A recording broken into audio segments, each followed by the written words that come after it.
સુરત શહેરમાં રંગબેરંગી પતંગોથી વાદળ છવાયું। આકાશીઓ પર પતંગ રસિકોનો જમાવડો જોવા મળી રહ્યો છે અને ઉડી ઉડી જાય સોંગ સાથે જ કાપ્યો છેની બૂમો ગુંજી ઉઠી છે।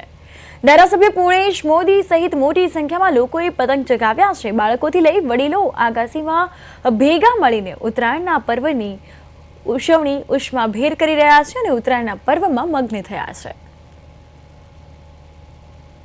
ઉત્તરાયણના પર્વમાં સુરતીઓ ખાસ કરીને જે પતંગની ચગાવવાની જે મોજ માણી રહ્યા છે, ત્યારે રાજકીય નેતાઓ, પોલીસ કમિશનર સહિતના લોકો પણ મનાવી ત્યારે જોઈ શકાય છે। તે મુજબ ધારાસભ્ય પૂર્ણેશભાઈ મોદી પૂર્વ મંત્રી છે અને તેઓ અત્યારે જે રીતે પરિવાર સાથે અને ખાસ કરીને સગા સ્નેહીઓ સાથે પતંગની ઉત્તરાયણ મનાવી રહ્યા છે, ત્યારે સીધી વાત કરીશું। સાહેબ, શું કહેશો આજે ઉત્તરાયણના પર્વે?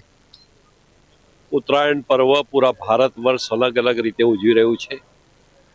પંજાબમાં લોહડી હોય કે તામિલનાડુમાં પોંગલ હોય, પરંતુ ગુજરાતનો જે પ્રમાણે પતંગ ઉત્સવ છે અનેરો છે।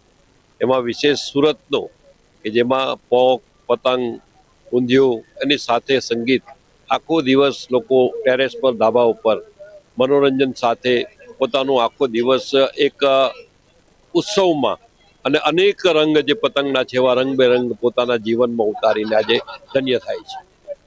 બિલકુલ, તમે શું કહેશો? આજે તમને પણ મોકો મળ્યો છે સાથે સાહેબે કીધું પછી મારે આગળ કશું બોલવા જેવું રહેતું નથી, પણ તો પણ મારા તરફથી સમગ્ર દેશવાસીઓને આજના ઉત્તરાયણ પર્વની ખૂબ ખૂબ શુભેચ્છાઓ અને ખૂબ ખૂબ શુભકામનાઓ। આ મુજબના દ્રશ્યો સુરત શહેરમાં વિવિધ જગ્યાએ પતંગોથી, આકાશમાં રંગબેરંગોથી પતંગોથી સુરત શહેર સમગ્ર સવાતું નજરે પડી રહ્યું છે। કેમેરામેન અજય કુમાર સાથે અરવિંદ રાઠોડ, પ્રદેશ 24 ગુજરાતી।